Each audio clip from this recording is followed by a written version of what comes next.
Hello, this is Lady Boulay, and I hope you're having a wonderful day. Thank you for your support. Thank you for subscribing to the channel. Thank you for your comments, and thank you for your thumbs up.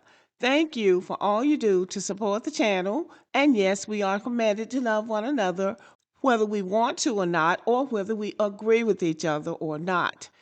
This is an African man from Liberia, and his caption says, Africans' hatred for Black Americans is based on jealousy. Now, this explains a lot. It explains why so many Africans come here with a chip on their shoulder. It explains why they come over here competing with us, why they come over here complaining that we don't take advantage of the opportunities that we have here instead of making opportunities for themselves in their homeland. This is our homeland, so we can behave however we want to behave in our homeland, just like they do in their homeland. And I saw a video of a white man doing a comparison to how South Africa was when the white people were controlling South Africa versus how it is today, and it was stunning. I think I'm going to do that video because I think we need to know something about these people who are coming over here with these judgmental and vindictive attitudes. We need to know something about them. And if he's telling the truth, and many Africans, and that's not all Africans, because some Africans like Black Americans, some Africans admire Black Americans, and some Africans want to identify with Black Americans. But for the ones who don't, it would make sense that they are jealous. They don't have 24/7 electricity.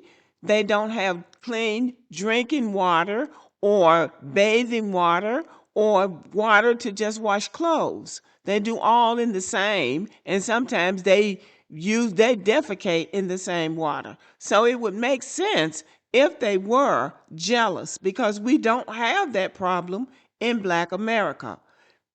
Many of their economies are improving, but it just seems like every time an African country has an emerging economy, something happens.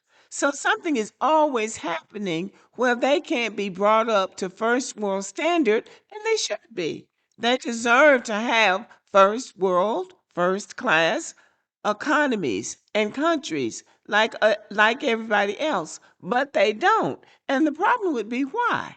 The problem is why can't African countries industrialize and bring their people up to standard the way they should be? What is the problem? What is preventing Africa from becoming a Singapore, which they say Rwanda is? Rwanda is the exception. Botswana is the exception, but those are small countries. The big countries really can't seem to get anything off the ground. And then again, the question is why? The guy in the video, and I didn't play the video because it had some copyrighted music, and I just don't want to go down that road with YouTube again.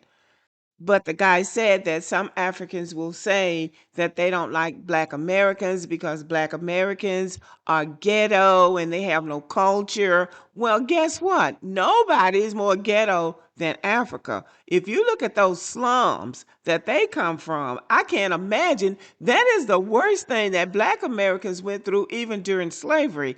I looked at some slave plantations, and they didn't look as bad as some of those African villages where people are actually living. People don't live in slave huts anymore, but people are living in those African slums. As far as not having culture, our culture is influential throughout the world. Everybody knows about our culture, whereas they brag about their cultures, and nobody knows about their culture but them. And those languages that they talk about, I just heard that Bantu City Diaries guy talk about how Africans don't speak English properly and they don't know their mother tongue properly because they're teaching them the white man's English in school, which they are not mastering, and they're not mastering their mother tongue, which is their African language. So they're bragging about something that they really don't have. So that's what this guy says in the video. And I just found it astounding that they come over here and they come to judge. And it is really unfair. And it's not just online. Some people say all of this stuff is just happening online. No, it's not. It wouldn't be happening online if it wasn't happening in real life. If people weren't talking about these things in real life, they wouldn't be talking about them online. So all of this is not just online. Some of this is coming from actual people having these conversations in their actual kitchens and living rooms and dens and living environments. Online conversations are often more extreme than real life because people generalize more, people dehumanize other people. Yes, they do. People oversimplify, people talk in absolutes, and people lump all Africans and all Black Americans in one group. They all do the same thing, which is not true. So that's what online conversations can do. But still, those conversations are had offline too. And we would do well if each group would worry about the problems that they have in their own communities. Black Americans, for instance, have to get over our history of slavery and Jim Crow and redlining and mass incarceration and being kept out of the American economy, in the economy where you can really make a livable wage for such a long time. We have our own issues to worry about, so we don't have to worry about Africans or African issues. Africans need to be worried about their colonial history and its long term impact on their countries and on their lives. They need to be worried about their economic systems because that's what's keeping them down. They also need to be worried about their internal governance challenges. The fact that they don't challenge their governments and don't expect anything from their governments, but they want people from outside of Africa to make Africa better. They don't see themselves as being the catalyst for making their countries better. That's something they could work on. They always talk about corruption in their governments, mismanagement of public funds, weak institutions, and power struggles and coups.